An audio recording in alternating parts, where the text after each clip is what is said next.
Inderjit, how are you? Good, good. How's everyone? Hello. Very good. Okay, so I think we are now live.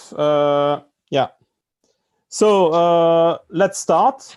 Hello, everyone. I'm Fabrice Testa. I'm the WBAF Senator for Luxembourg and Secretary General of WBAF Business School. And I'm very happy to welcome you for this special invitation from Professor Paul Doany, Rector of the WBAF Business School. So this is a very special WBAF virtual roundtable. Test. Sorry? Yeah, sorry. Is it okay? About the importance of business mentoring during and post-COVID. So we will have today fantastic speakers that I will just introduce in a few minutes, and we will have the opportunity to ask them questions in the last 30 minutes. So just a few words about WBAF. So the World Business Angels Investment Forum is an affiliated partner of the G20 Global Partnership for Financial Inclusion. And WBAF interacts with business and public leaders all over the world and has today more than 500 international representatives. And WBAF wants to facilitate access to finance for businesses from startup to scale up with the ultimate goal to generating more jobs and more social justice worldwide. The WBAF Business School was established by WBAF as a response to an increasing need for qualified investors, qualified entrepreneurs, and qualified companies in the world economy. So at WBAF Business School, we provide education and training for individuals such as investors and entrepreneurs. And we have fantastic executive development programs to contribute to the business transformation of both private and public entities. So the program today, it's quite amazing. So we will have first a keynote from my friend, Professor Inderjit Singh, who is the president of WBAF Research Institute. Then I will have the pleasure to moderate a panel with Pranjul Shah from Luxembourg, who is the head of University of Luxembourg Incubator. Hello, Pranjul. Nice to have you here. Thanks, Fabrice. Nice to meet you and everybody here on the panel today. We will have also Akash Karia, who is a best-selling author, business coach, and founder of HPX Institute. Welcome, Akash. Nice to have you here. And you are from Hong Kong. So yes, it's probably late. So thanks for being here quite late. Thank you so much for having me, Fabrice. And we have Sue Langley, who is an expert in emotional intelligence, neuroscience, and positive leadership. She is the CEO of the Langley Group and academic director of the Langley Group Institute.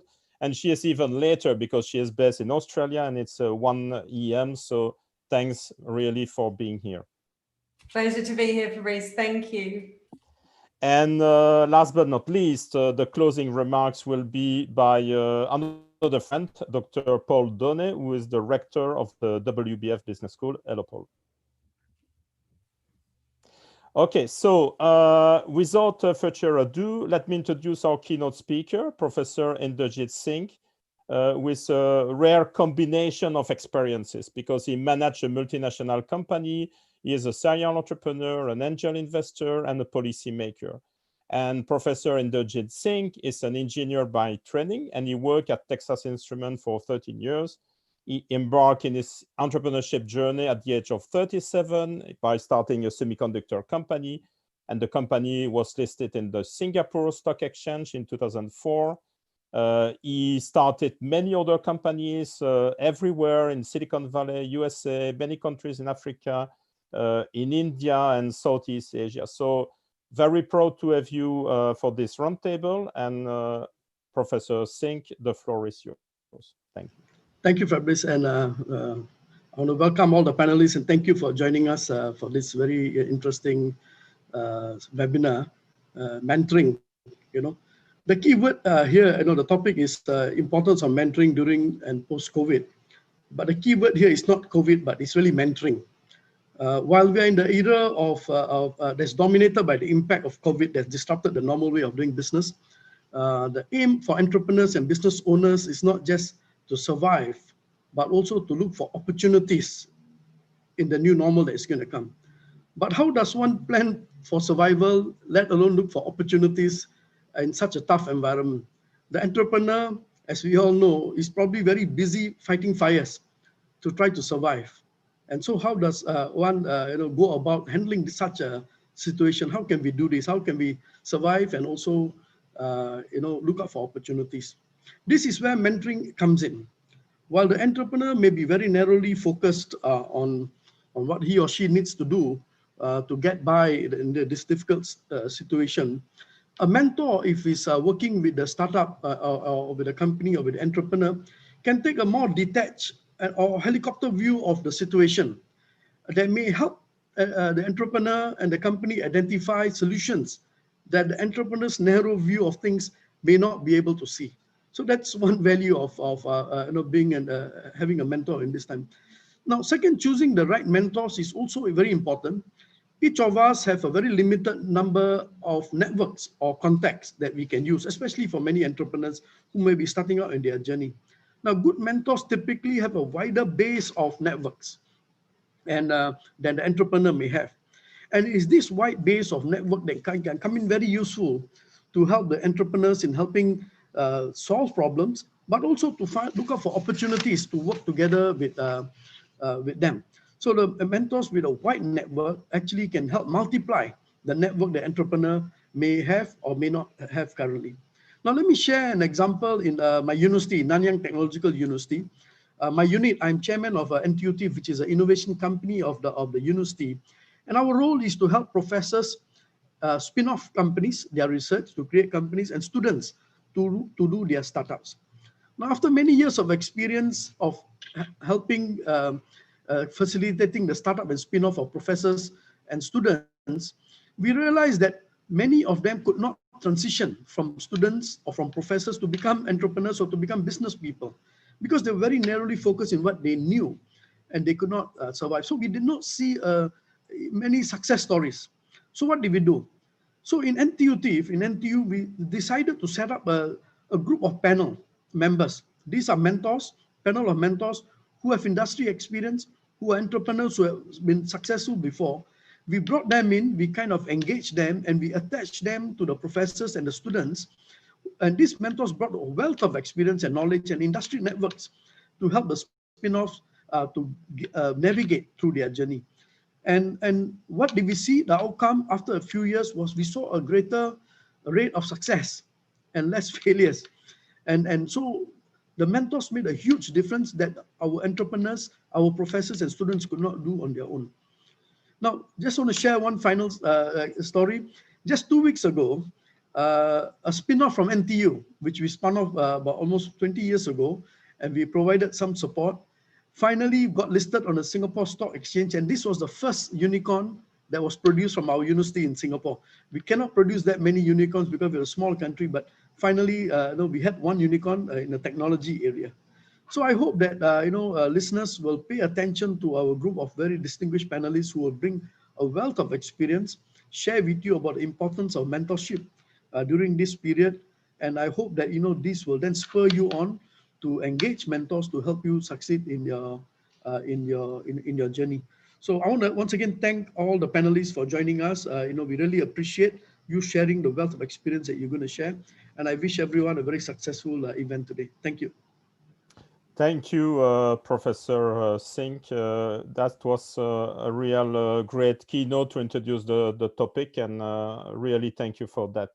So let's start our panel, and maybe before, let's say, starting, yes, I will maybe before you answer my question, if you can just introduce you briefly in 1 or 2 minutes before to answer the question, it would be nice. I will start with Akash, and because we are talking here about mentoring, about coaching, can you explain to the audience what a mentor or coach is, and what to look for in a coach or in a mentor? And please introduce yourself maybe in 1 minute just before. Thank you. Hey, everyone. Quick question. Can you hear me first? If you can, then just do me a quick favor. Type in yes in the chat box. I'm seeing a bunch of nodding yes heads.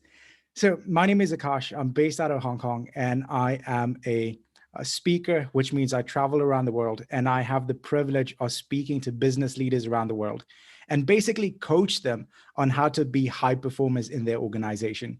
I've done this for the past 10 years, and I've had the privilege of speaking to about 150,000 people all across the world. And in doing so, one of the reasons that I love speaking so much is because every time I go to a new organization, I learn as much from them, if not more, than they do from me. I'm also the author of 12 best-selling books. And prior to this, I was an executive at a telecommunications company. So I've had some real-world experience with actually leading high-performance teams. Now, coming to the question that Fabrice asked, what do you look for in a coach or in a mentor? And I think the fundamental insight is a good coach has to be able to ask you good questions. Now, when you think about how the human mind works in terms of questions and answers. Anytime you're learning something, what you're basically doing is you're trying to come up with an answer to a question that you have. And so if you have a relationship, you have a mentor or coach or someone else that can ask you an interesting question, it creates a different perspective, a different way of looking at the problem that you might have not seen without their input. I'll end with one final example, and I'll give you a story behind Polaroid, the cameras. Back in the day, this was one of the stories that I was reading. The reason that the Polaroid camera was invented was because the founder of Polaroid and his daughter were walking along a beach. And back then you had to, cameras were not something that was a common thing. And his daughter asked the founder of Polaroid, Daddy, what if there was a way that we could capture this moment and have it with us forever? And that question from his daughter in that case spurred a whole new insight for him that then became the foundation for the business that we know. So I think a great mentor, a great coach is someone who has the ability to ask great questions. Okay, thank you. I guess we will have the opportunity to come back on this and maybe to see how to ask some good questions, and maybe you can give some tips. Sue, what I would like to and again, please introduce yourself just before to answering my question. Yeah, what I would like to know, and maybe what you could explain to our audience, is how do you see the impact of COVID on leaders and entrepreneurs, and why perhaps today more than ever it's important to have a mentor or a coach? Can you help us to answer that question, please? Thank you, Fabrice. So my name is Sue. I'm based in Byron Bay in Australia. Once upon a time, like Akash, I was traveling the world doing keynotes, but not so much anymore, which I'm perfectly happy about. And I suppose my area of expertise is in the practical application of emotional intelligence, positive psychology, and neuroscience. So what do I do every day? I train coaches, I train consultants, I train them in what goes on in the brain when they ask good questions. I give people the opportunity to learn tools and strategies to be the best version of themselves, whether they're a leader or an entrepreneur or a parent or whatever it happens to be. So I suppose what I'm seeing around the situation with COVID at the moment is actually really interesting of where people's mindsets are going, and people who are more entrepreneurial in general, I'm seeing it as an opportunity. A lot of people are actually going, this is useful. And I don't mean that in any good way. Millions of people have died, and it's horrible on the population and on families, etc. in many ways. But for many entrepreneurs, I'm actually seeing people look for the possibilities, the opportunities of doing things differently. And it's interesting, I know from my perspective, we run a diploma of positive psychology and wellbeing, and it was always 6 days face-to-face. You came, whether it was to London or to Sydney or Byron Bay or wherever, to do it. In less than 4 weeks, we transformed our diploma to completely virtual, with twice as many students as we had enrolled for the previous month. And over the last 4 months, we've had 120 students, whereas we'd normally only get that per year. So I think what I'm seeing from other entrepreneurs, they're able to pivot much more quickly than large organizations or people who are more entrenched in a more hierarchical environment. Does that mean you then need a mentor to do that? Well, possibly not if you're already set up as an entrepreneur. But to the point of Inderjit earlier, sometimes people find it hard to move into that entrepreneurial element. And that's where having a good mentor could be really useful. And I do want to pick up on Akash's comment, because I think there's a big difference between a mentor and a coach. If I'm picking a coach, I am picking somebody who can ask me really, really good questions. And what that means is a question my brain has not yet thought to ask. That's what's critical in a coach. A mentor, maybe less so. Maybe you just want to follow somebody in what they've already done. There's a difference between the two. Okay, so yeah, so the coach actually asks great questions. The mentor is probably more a guide, and you will find the question yourself. Is it what you mean?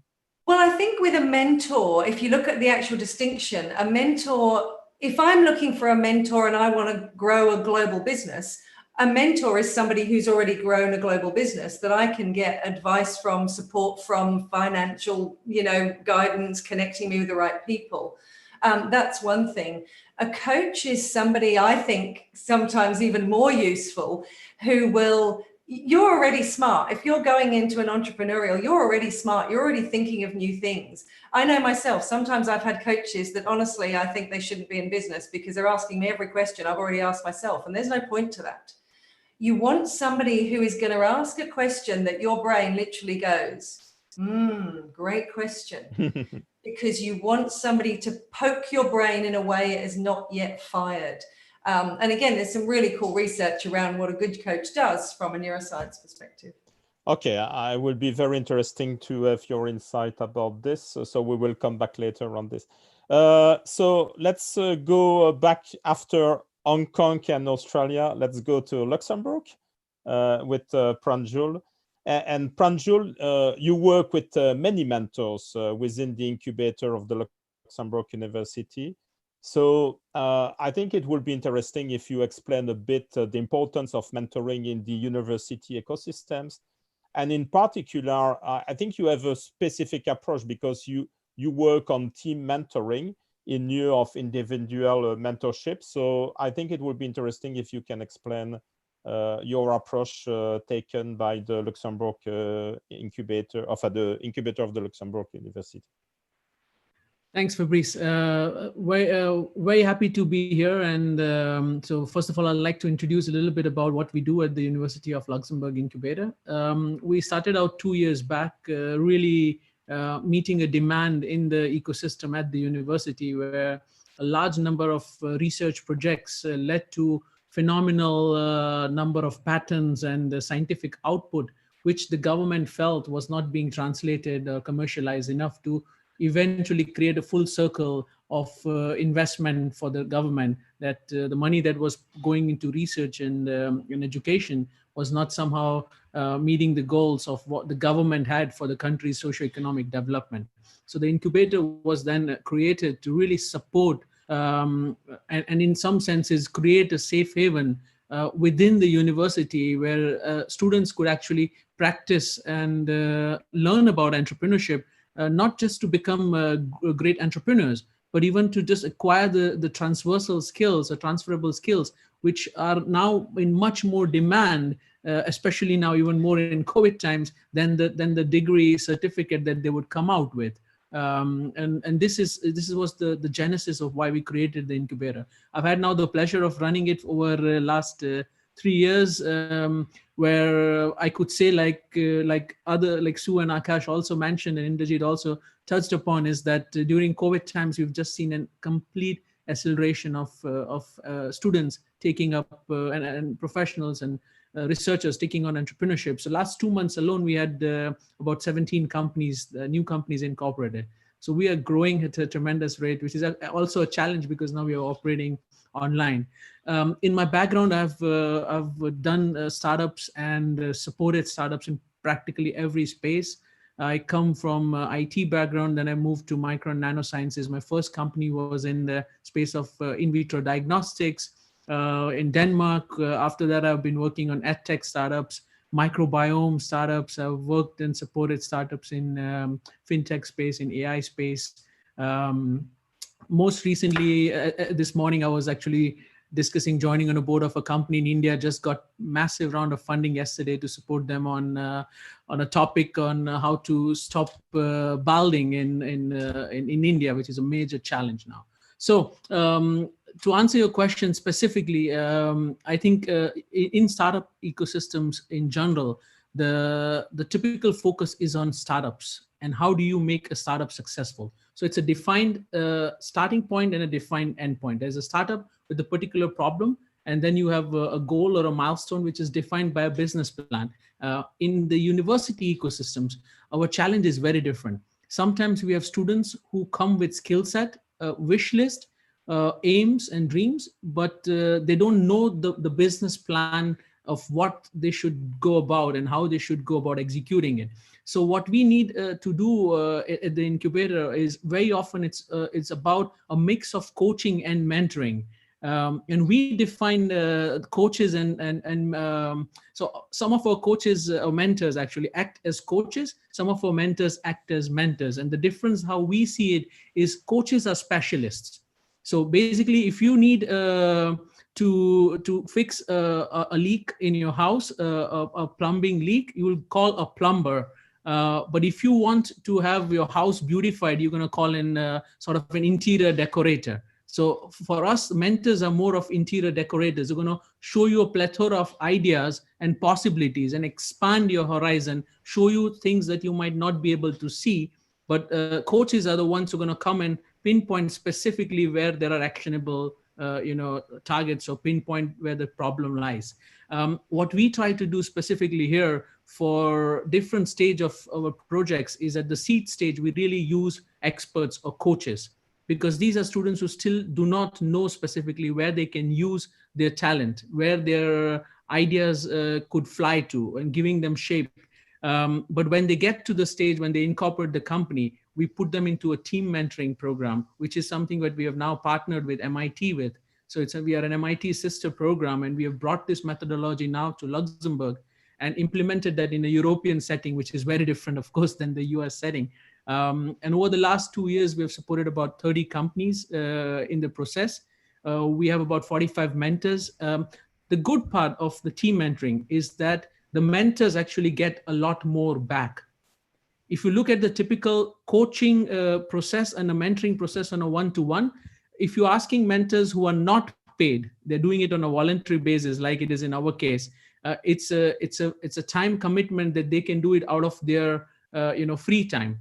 But if you tell them, like, look, we're going to put you in the company of distinguished gentlemen who are who's who in their own field and topic, and when they come across around the table and they are discussing with this like, let's say, a select club of mentors, they all want to be there again and again because they learn so much more at every meeting, because it's not just about the mentor there, it's also about the company and networking opportunities that provides them. So most of the time after our meetings, we run a survey and we ask mentors, did you learn something new today? And in fact, almost 100% of the times the mentors are happy to say, yes, actually, I learned a lot today as well, because the other mentors are also helping each other actually expand and learn more and new current things. Okay, thanks. Very interesting. And so the approach of, let's say, mentoring by team, what's the added value doing this instead of individual, let's say, mentoring? The reason why we find this much more applicable is that if you look at the general relation of a mentee to a mentor or a mentee to a coach, we have seen in the university settings, students currently, they're so used to being in a sermon. There's a God in front of you, either it's a teacher or it's a mentor or a coach, and they are kind of imparting knowledge, and your job is just to grab it. What we do is often good coaches manage to still be in the coaching process enhance. And as Sue was also highlighting, there are so many people who should not be coached but are coaches. And to mitigate this situation, that you may put somebody who, with a limited understanding of a topic and not having a full overview of what the challenge the students are facing, might put those students on a path which they think is the best solution for them. But if you put those coaches in a room full of other coaches as well, naturally there is a kind of a balancing effect. I would not open my mouth in a room full of other experts if I'm 100% confident, first of all. So it actually creates a moderation, self-moderation effect, because just that you are in this room. But what is also important is that the students are from day one coached that your simple question is going to often lead to multiple different possible solutions. The solution set for a startup to solve a particular problem might be 10 different options, but it is the job of the student to consider all of those solutions, well research all of them, consider the pros and cons of each of them, and make the decision for themselves. Yes, I like it. Yeah, makes sense. Okay, great. I have to say that, for example, I'm doing also the coaching in the Luxembourg program, acceleration program, Fit for Start, and we have a lot of session where we are 2 coaches, or we have only 5 startups, and most of the time, yes, we with 2. For 5 companies, I think it's nice because we can exchange, and yeah, and I think sometimes we have different standpoints, etc. So I think it's nice to do like this. So I really agree. Akash, so we have seen that more than ever we see the importance of mentoring and coaching, but not everyone is prepared to be a mentor or a coach. So I will have the pleasure to teach a new course at WBAF Business School, which is about business mentoring. So to form, let's say, a qualified business mentor. But can you explain why it's important to learn how to mentor and coach, and maybe, yeah, what for you is important as a mentor or coach, in addition to just ask, let's say, great questions? Yeah, what can make a good mentor or coach? Yeah. All right. So the question is, in addition to the ability to ask good question, what else makes for a good coach or a good mentor? Yes. When we really think about mentors and coaches, I think what we're really talking about is a relationship. We're talking about a person to a person relationship. We see a lot of research around formal relationships between mentors and mentees being set up, and those sometimes don't work as effectively as the relationships that occur naturally and organically. And it's not because there's a difference between the ones that are formalized by other people and the ones that are natural. It's not that the structuring somehow removes the effectiveness of those relationships.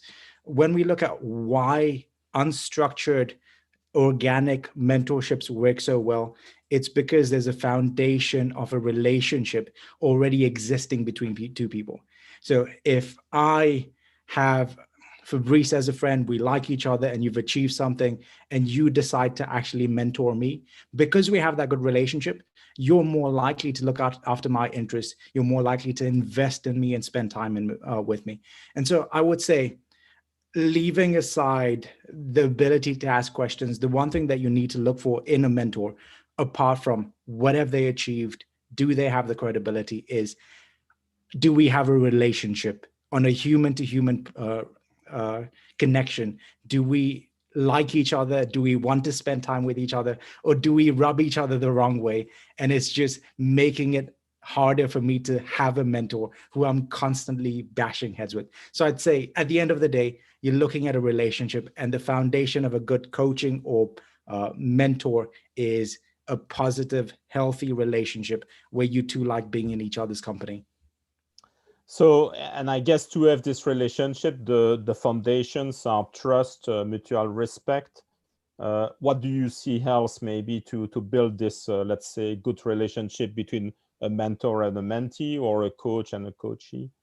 Can you a bit elaborate? That's interesting. I think you've sort of hit on the most important one. If I was to say, it would be definitely trust would be number one. And trust goes two ways.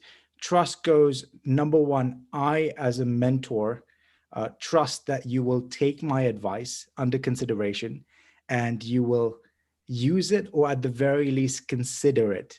Because if I'm spending time with you and a mentor is giving you advice or giving you time, then I have to trust that you will take it under consideration. As a mentee, you want to trust that the mentor is providing you with appropriate information and ideas. So the trust goes both ways. I trust you will serve me the right way, but you also trust that I will do something with the information that you give me. Yeah. I do agree. Yes. And maybe Sue, maybe you can explain a bit about how can we use as a mentor or a coach emotional, let's say, intelligence, because it's one of your specialties. So how can we leverage, let's say, emotional intelligence? Because, it's a buzzword. Everyone is talking about emotional intelligence, but how do you see it in the practice of mentoring or coaching? And here, let's say, we are talking about business mentoring. So we have entrepreneurs, we have executives that maybe are facing difficulty times because of the COVID situation.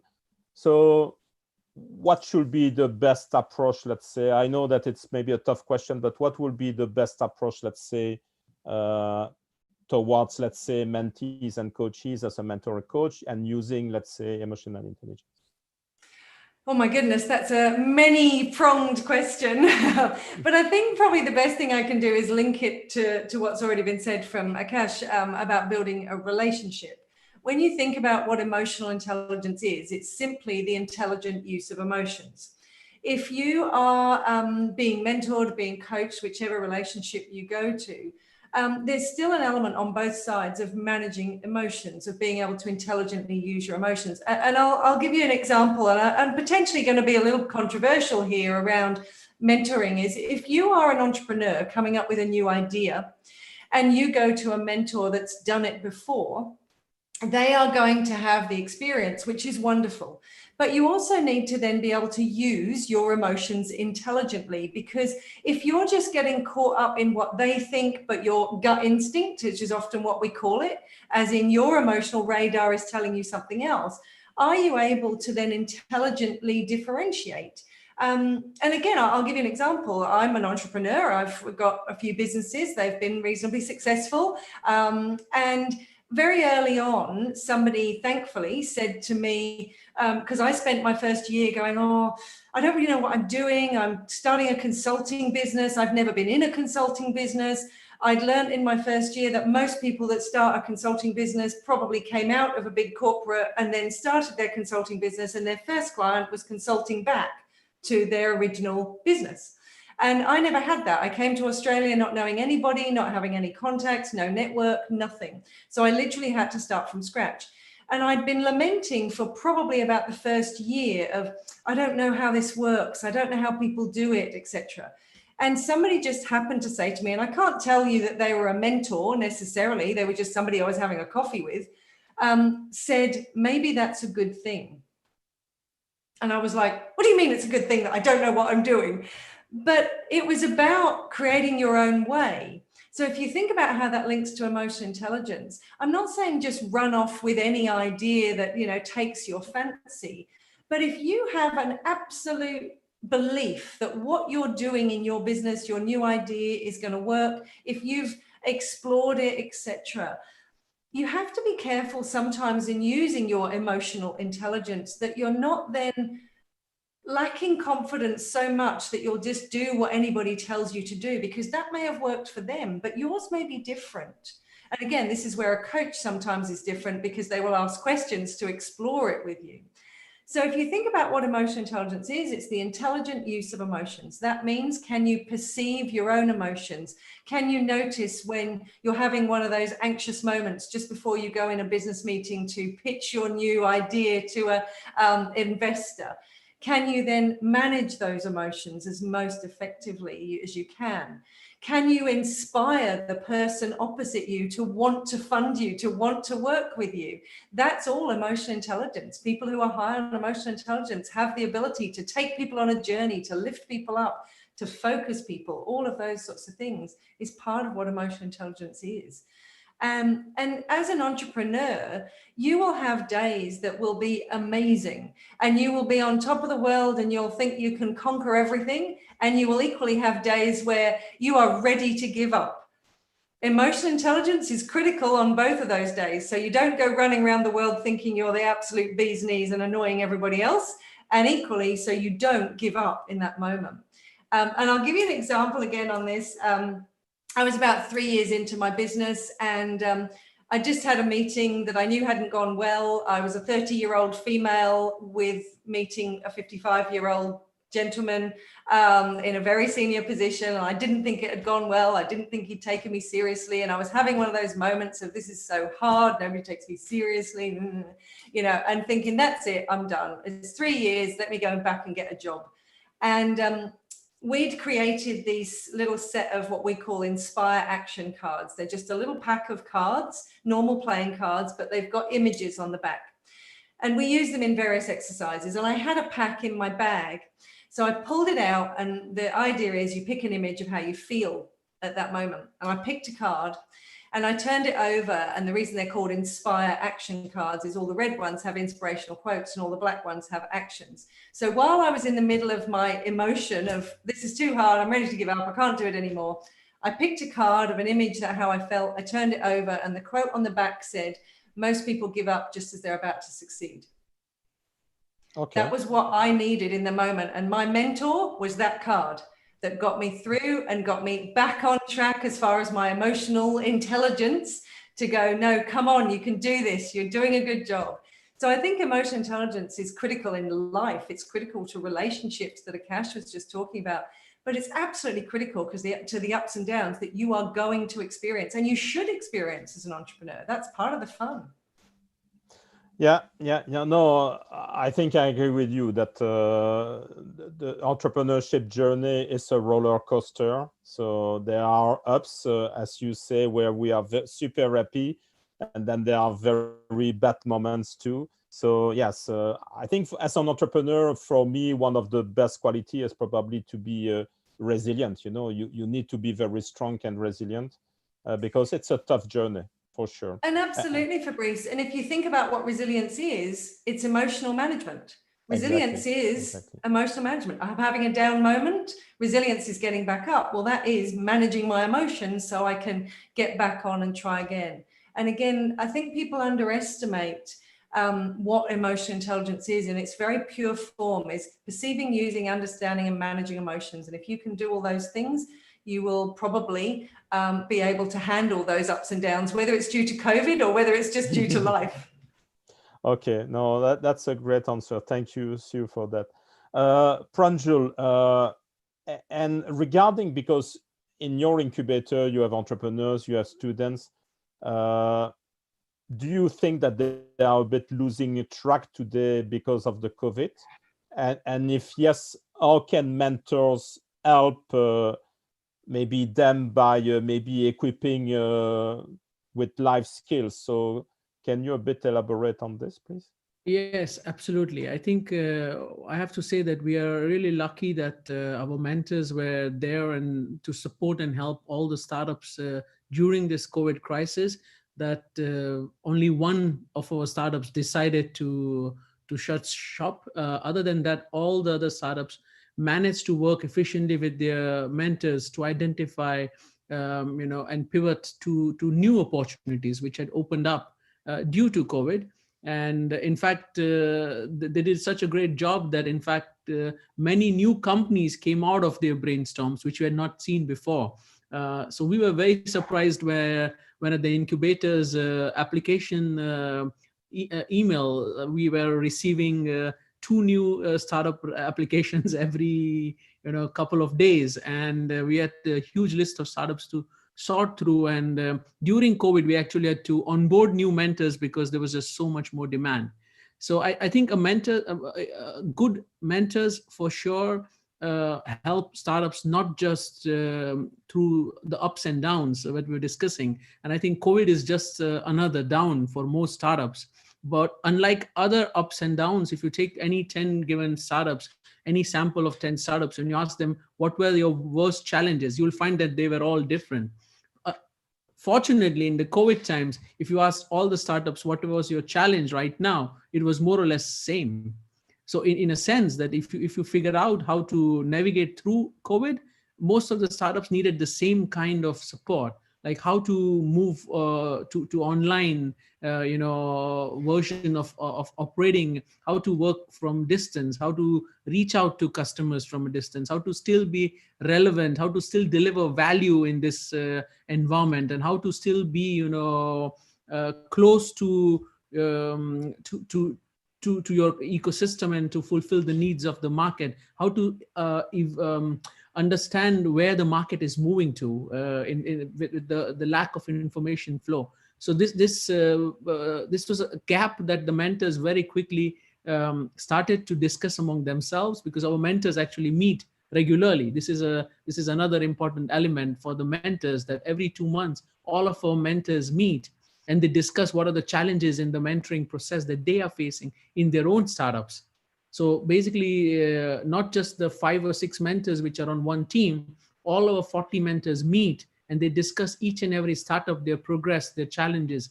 And that helps the entire global pool of mentors to then suggest directions. And this is what exactly happened, that we had the kind of a surgery session with all the mentors for all of our startups and whatever challenges they were facing. And collectively as a group, we managed to help most of them. Now, when I'm talking about the students, to answer your second question, I think we are in a historic moment which we have never seen before, where students, if you go to any university, you see that there is an online version of a course and an on-campus version, and the fee difference is sometimes remarkable most of the times. This is the first time that students will come out of university in September, and many of them will claim they have been to Harvard or NTU or Oxford or best universities without ever stepping foot on the campus. And this is going to be a phenomenal challenge. And the problem here is that we have grown up with a view of going to the university. University is for last 1,000 years has built a brand. There is an impression beyond the sitting in the classrooms. There is much of the university now happens outside the classroom. The networking, the meeting, the challenges, the discussions. And over the last 10, 15, 20 years, much of university experience was about collaborative learning. It was team working in teams, collaborative problem solving, creativity. And a lot of that has not happened in the last months. And we see the challenges now. So a lot of students, indeed, they are very lost. They are lost in the sense they don't know what to expect. Some of them are, of course, identifying opportunities in these times. And that's the result why we're seeing a huge uptake in the number of startups that they are starting to create. Many of them come with $500,000 worth of business already set up. So we are very, very surprised, because in Luxembourg, there is a region which is very prone for hiking, and it's a nice touristic region. One of our startups went to the commune and said, look, this year we see you've lost a couple of million in tourist-oriented revenues. How about I buy refurbished containers, shipping containers, and put them in strategic locations across the commune, and I will manage that as a company. And the commune signed on of that. And now they needed just to create a company to be able to get that money and use that as a vehicle to operate. So these are some fantastic ideas our students are coming up with. But that said, in general, a lot of students are reaching out to us saying, what can we do? We have no clue. And I think this is exactly where we need to really support them and push them in acquiring skills beyond whatever curricula they are in.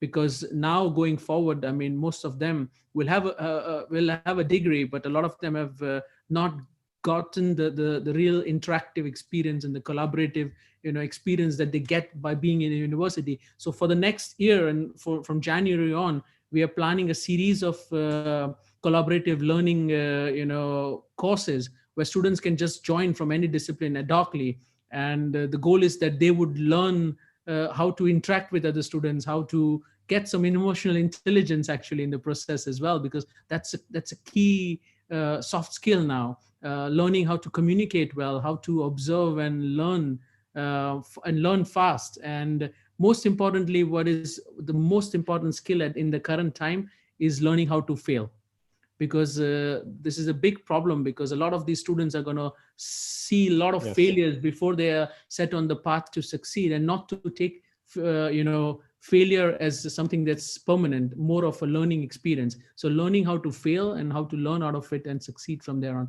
is something which is very, very important. So we are working with all the students who come to us in making sure that they go back with strong personal skills, which will help them over the next year, whichever way, they decide to move on with their career. Okay, thank you, Pranjul. Can I, Look, may I please, go ahead. on that? Because I think there's a few interesting things that sometimes we get hooked up on the way things are done. And I want to pick up on what Pranjul said about university and being more recent, that people are going to be able to say they went to Harvard without going. I went to Harvard. I never set foot on it while I was studying. I did a couple of keynotes there afterwards. I didn't go to university when I was 18. Nobody in my family did. I went from a distance learning perspective and did my degree in my 30s. I did Middlesex University. I did my master's in neuroscience of leadership without setting foot back in England. And I think sometimes we get hooked up on the way that things have been done and the way things seem to be done. I mean, we do this with all of our stereotypes, I guess. But don't be frightened to do things differently. At 18, I was a long distance lorry driver in Europe. I was the first person and the youngest person in the world, the youngest female in the world to get my international transport manager's exam. I was the first person in the world to get a neuroscience of leadership masters. And I think sometimes we get hooked up on, oh, I have to do it in this way. And yet, if you want to be entrepreneurial, surely the idea is to find something new and exciting. And again, if you look at what the research tells us from positive organizational scholarship, which is about positive psychology in a business setting, it's about pulling towards what's possible. It's not always about seeing there is a gap in the market and, oh, I'm going to find those gaps and I'm going to try and fill it. It's what's unique and fabulous about me, what's unique and fabulous about this situation. And Pranjul mentioned the containers. They did that after the earthquake in Christchurch many years ago. And you still see really cool containers that have been done up as shops, etc. So I love that somebody's gone, woohoo, this is new, it's different. They haven't followed a routine coming up with that idea. They've thought, wow, this is something unique. And I do think we need to, that's the thinking we need to encourage. And I think sometimes it's too easy, especially in university settings, to follow, or again, particular hierarchical process orientated, to say, this is the way it's always been done. We've got to do it that way. And I might not succeed because I didn't go to university, or I didn't go to the right university, or I didn't do the right path.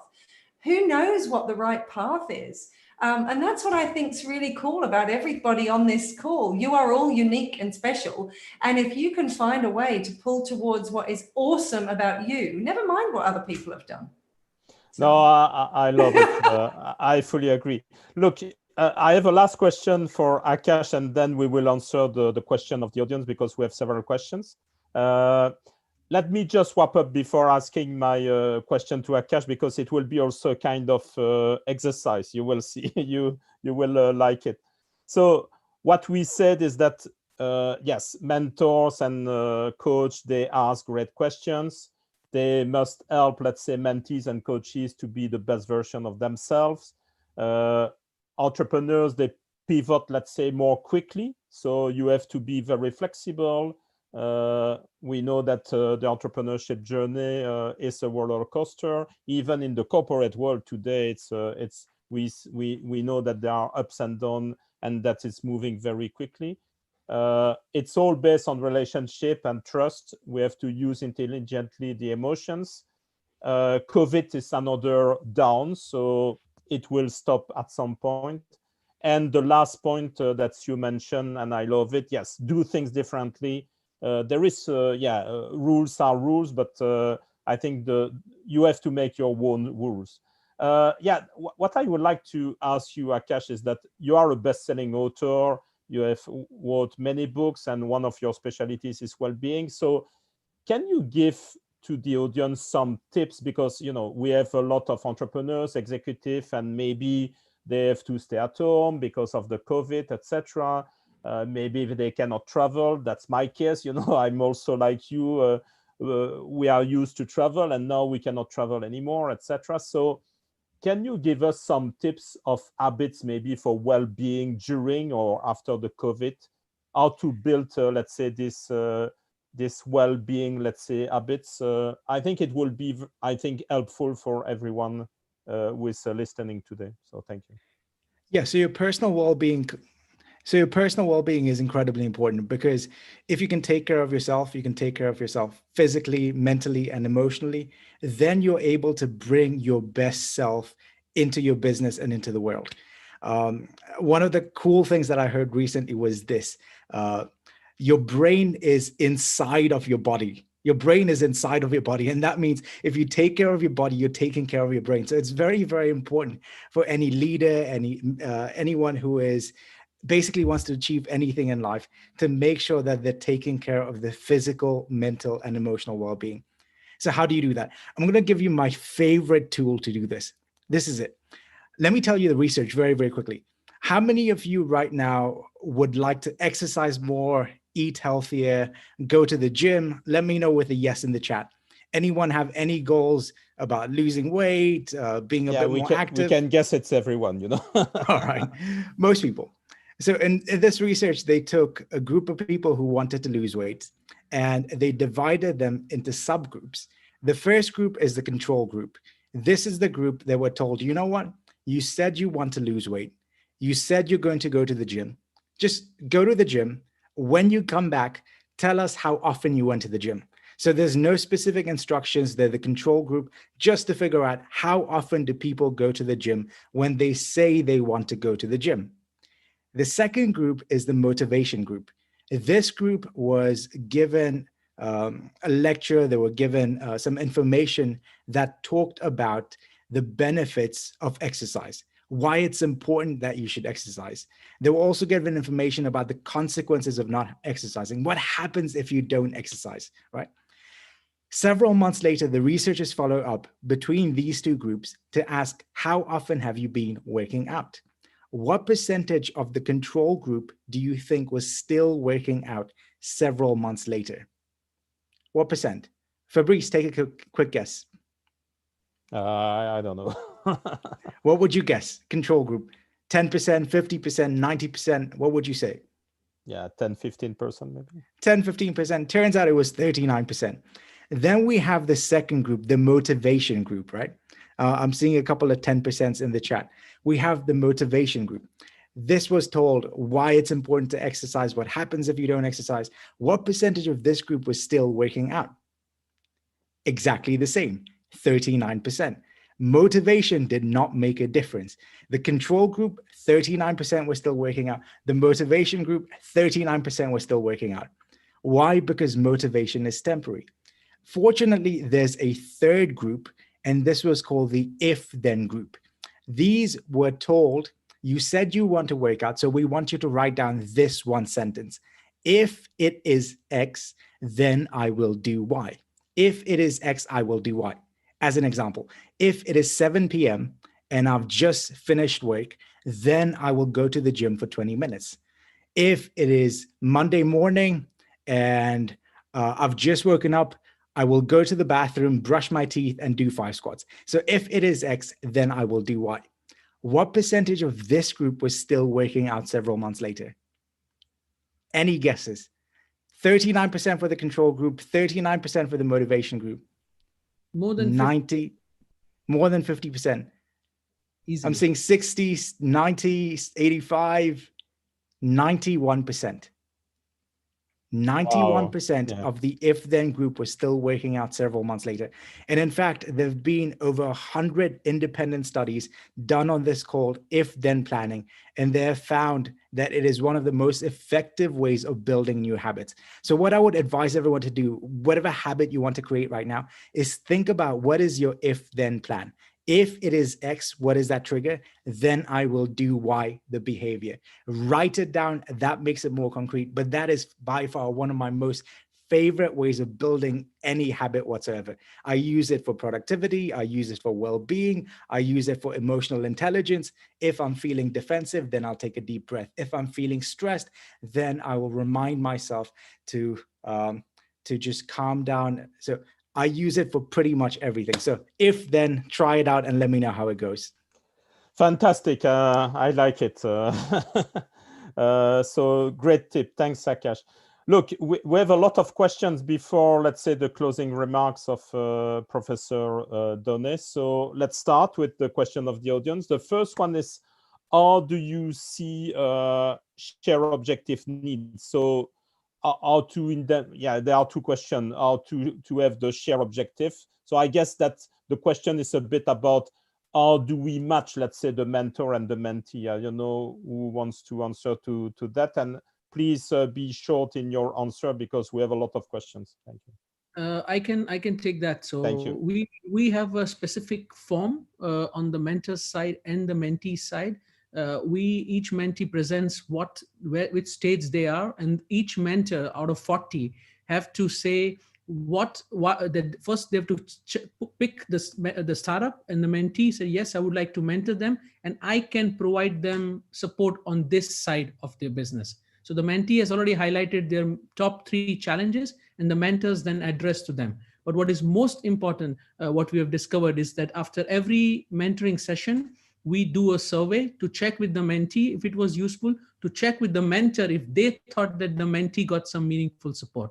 And as soon as we think that this relationship is not working, what Akash was highlighting, we change the whole panel because our panel is dynamic. That is why we have 5 mentors. As soon as, let's say, a startup is in an incorporation phase, the legal mentor needs to come in. But as soon as the incorporation is done, they need somebody from sales marketing. The legal mentor moves out. A new mentor jumps in the team. So there is some part which is always there. So there is a transition. But the mentoring panel is always relevant to what the startup needs right now. Perfect. Great. I think that question was for you, Sue. So can we say being able to do self-leadership is a necessary element before becoming a good business mentor or coach? And how do you, have you helped, let's say, future potential leaders to find their personal why? So again, if you can have a short answer, I know that it's not an easy question, but it's a big question, and sometimes everybody's looking for their why. We talk about it as psychological well-being, your purpose, your meaning in life. What I find is really interesting is sometimes people are waiting for that bolt of lightning of, oh, this is my purpose in life. Many people travel to India to try and find it. I'm not quite sure why we think we lose it in India, but people go off there to find their purpose in life. What's really interesting, if you look at the research, is human beings make meaning anyway. We make meaning every day. You see a crack in the pavement and you don't step on it because apparently it means that, I don't know, something's going to happen. You break your mother's back or something, or you throw salt over your shoulder when something. We make meaning every single day in people's facial expressions, what people say in emails. So sometimes your personal why doesn't have to be the bolt of lightning. Sometimes your personal why is every single day. Are you doing something that contributes? Are you doing something that you feel is making a difference? And guess what? Some days you won't. Some days you'll have a bad day psychologically, but you might have a happy day. Some you might have the other way around. You might have an unhappy day, but you've absolutely delivered on making a difference. So I think sometimes, again, don't get hung up on what you think people should do. People have this like, oh my God, this amazing sense of purpose. Every single day, it's a bit like Akash said, if this, then what? If you think about your sense of meaning, sometimes it's just getting up in the morning and doing the exercises. What my why is today, that's my self-leadership, that's what I'm looking after. Sometimes that's all you can do. Other times you will absolutely have a day where you feel like you can change the world. but not every day may be that day. So maybe don't get hung up on it, but just every day try and be slightly better version of you.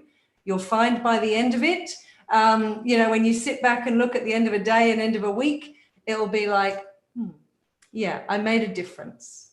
That's, I think, the important thing. I love Great. that. Can I add on to that? Because Please.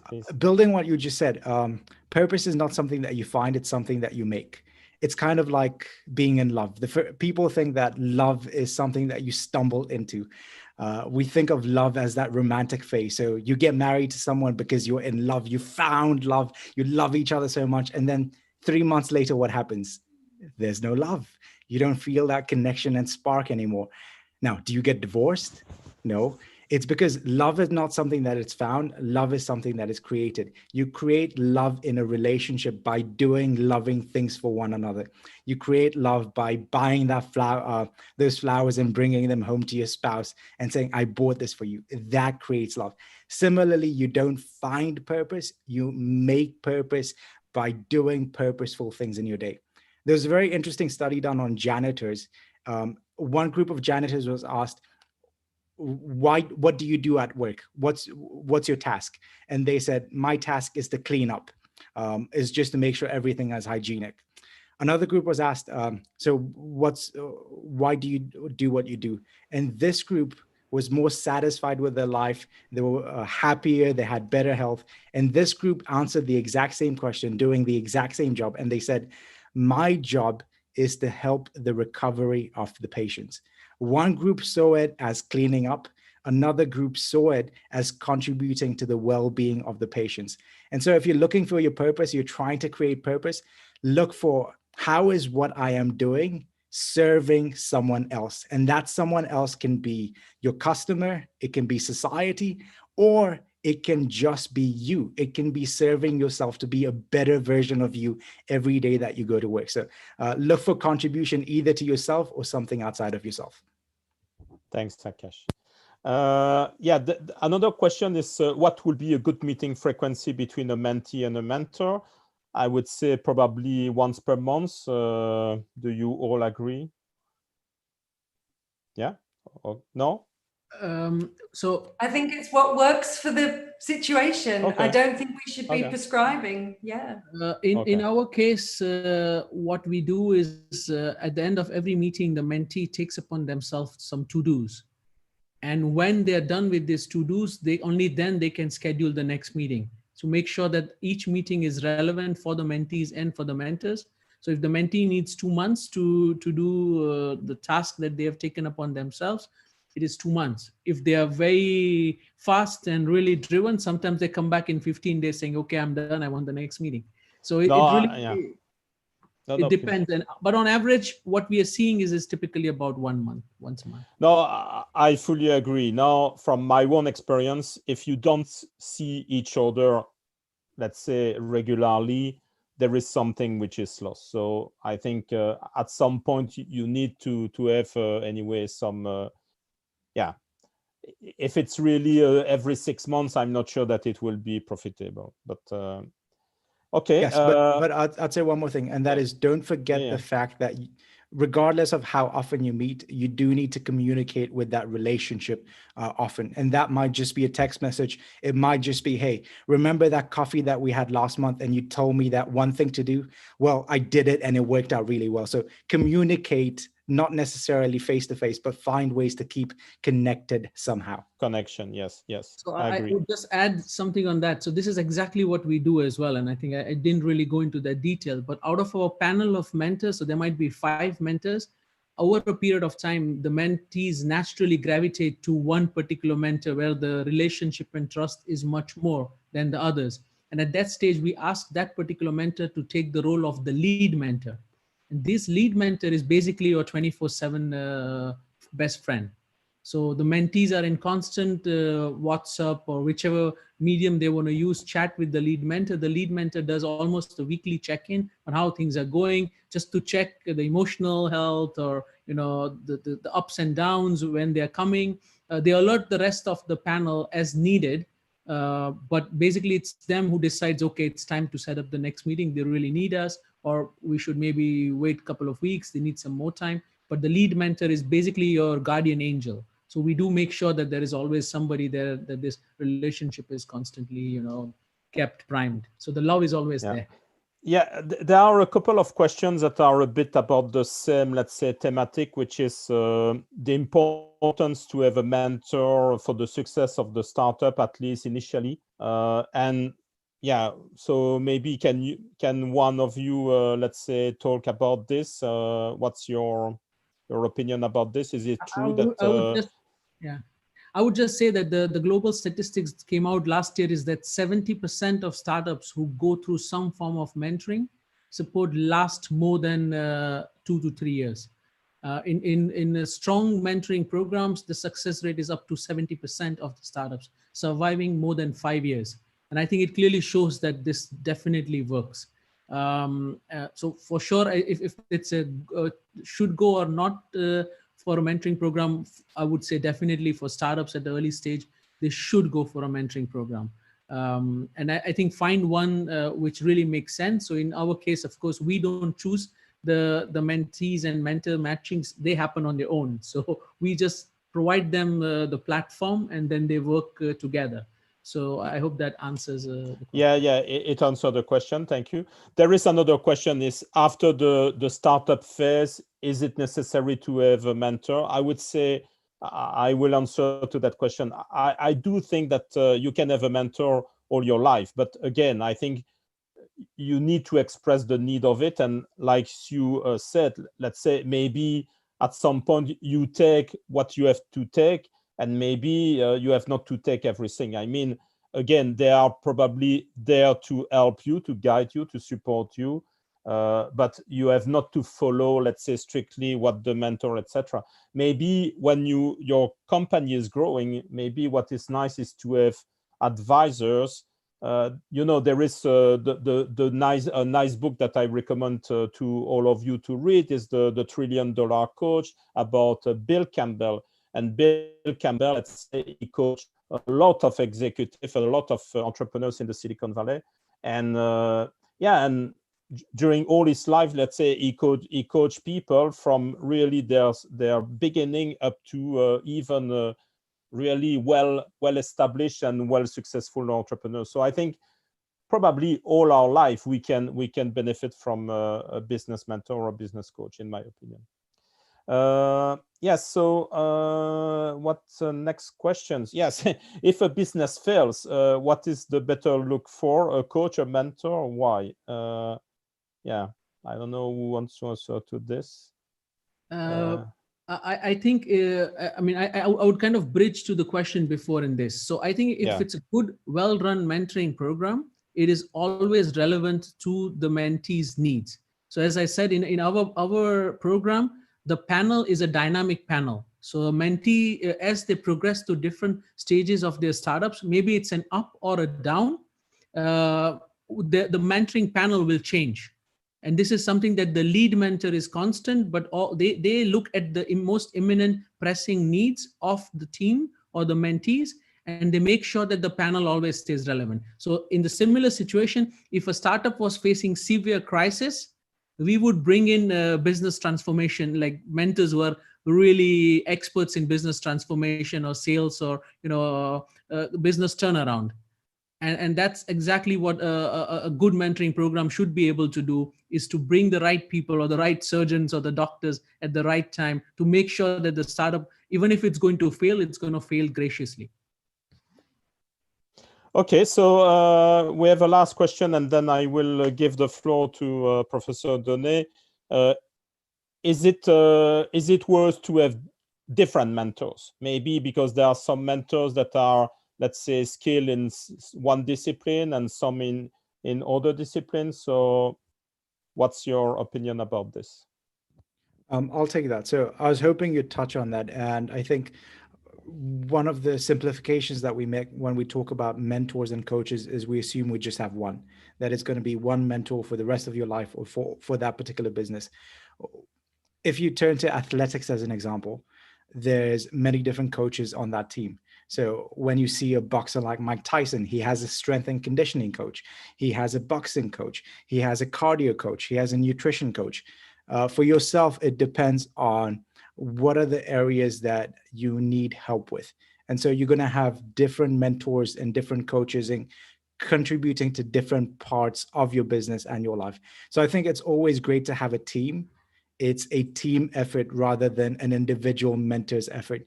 That way you're able to tap into people's networks, and you have 10 times as many networks because you've connected to 10 times as many people, and you have lots of different opinions. So you can see for yourself which weighs more than the other, and you can make your own decision about what you want to do. So always you need to have a wider variety of mentors in your life. Okay, thank you.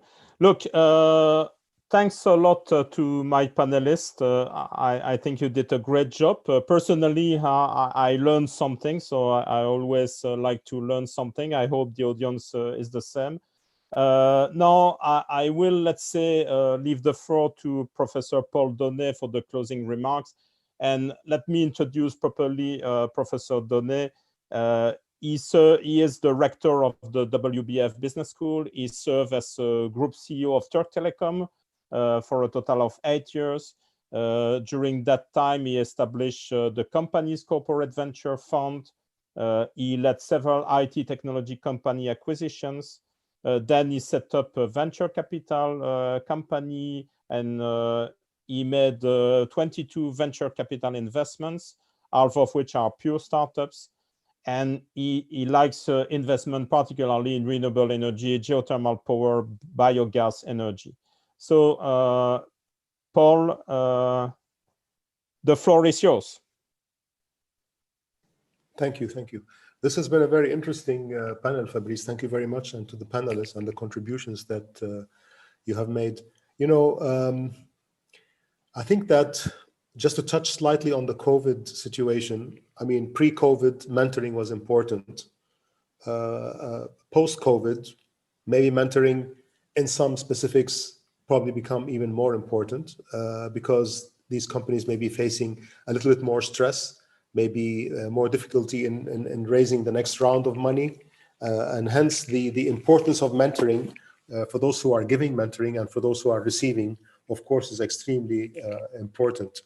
Now, the most important thing, I think, for the mentee part first is having invested in yourself what is needed that you know that you need to do, that you're investing in yourself to strengthen some of your limited knowledge areas, that perhaps you should strengthen them through networking and so on. So the mentor can be a nice sounding board. And as previous speakers have indicated to you, your connection with that mentor, of course, is extremely important.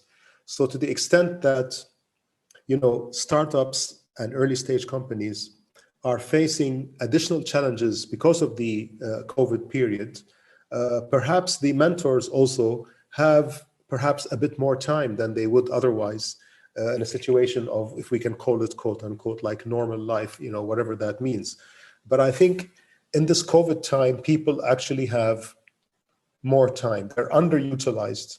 They're wasting less time on things which in the normal life, quote unquote, perhaps takes a bit more of their time. So the ability to connect with one's mentor over, for example, an online medium is something that we're being pushed into it more than we would like to. And of course, we're now getting used to that. So therefore, I think that the relationships that, you know, entrepreneurs need to make in order to get through the challenges that they are doing in their life, of course, in this Corona period, probably is a little bit, you know, easier than the normal times, but the challenges are more. So because just to make this thing related partly to the COVID itself, since, you know, that is also one of the topics that we have. But in the end, we all know that raising money and making startups is challenging even in normal times. If you happen to be in a sector that is not affected by the COVID, then of course, you know what you're doing, just keep doing it. If you are in a sector that is affected by the COVID and you know that your plan just needs to be stalled a little bit, control your costs as much as you can, and perhaps trail off the next funding round so you don't make your investors nervous. This can be a part of mentoring that relates to the challenges that you are expecting to face in the next, let's say, 3 to 6 months, that perhaps 6 months ago you were not thinking. And I think even the Corona period, and most people didn't think that we would have such a strong wave this winter. And now many markets are having to face that reality, and that's putting also some stress on the funding source. Perhaps, the people who are providing the funding are also becoming a bit more nervous and so on.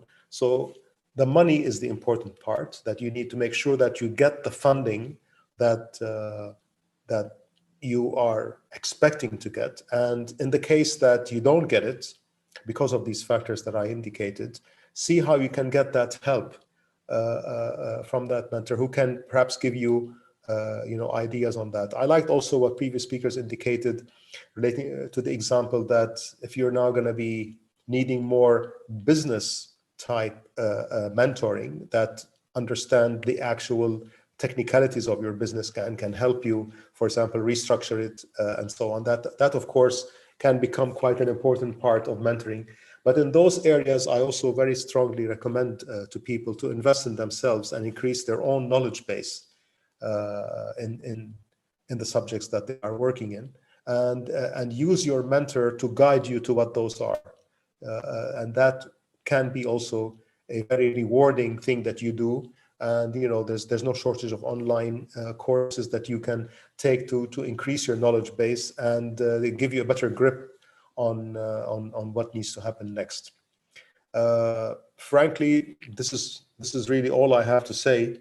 So Fabrice, you can come back and tell me what you'd like to do next. Thank you. Well, I think, unless maybe if the panelists want to say a last word, or maybe, if you have a last advice, we have maybe a couple of minutes more.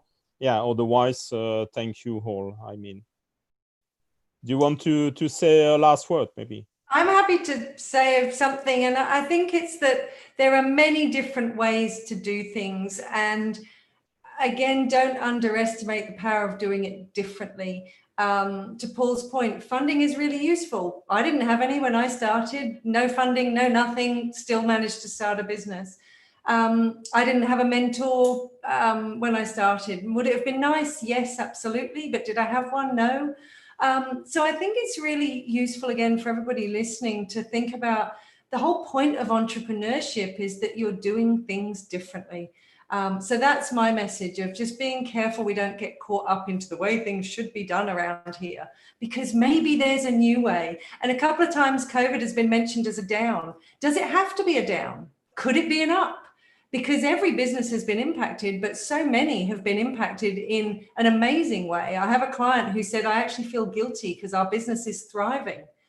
Now, again, it's not to say we don't feel for the people who are struggling, but if we can find new ways of doing things, this could be an amazing opportunity to change the world for the better. Great. Thank you very much for being so late, because it's very late in Australia. So thank you, Sue. Pranjul, you are unmuted. So I want to just carry on with what Sue said, and quickly just highlight to you that if you are interested, of course, in running a well-functioned program right now in the COVID times, what we have introduced as a new way is we have designed a new app to manage the entire processes of running a well-functioned mentoring program in partnership with MIT. And we are about to pilot this program with MIT as well. So we have already adopted this application, which basically takes care of everything that you want to do in the back office for running a good mentoring program. So we have apps for mentors, we have apps for mentees, we have apps for the office side for managing the whole program. And once we have piloted with MIT, it will also be available to other programs. So if anybody is interested to know more about it, I'm happy to show you the app. But for now, I'm just going to quickly show you what the app is capable of doing.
Yes, Pranjul, if you can share the link maybe in the chat box, I think it will be interesting for the audience. Yep. Thank you very much.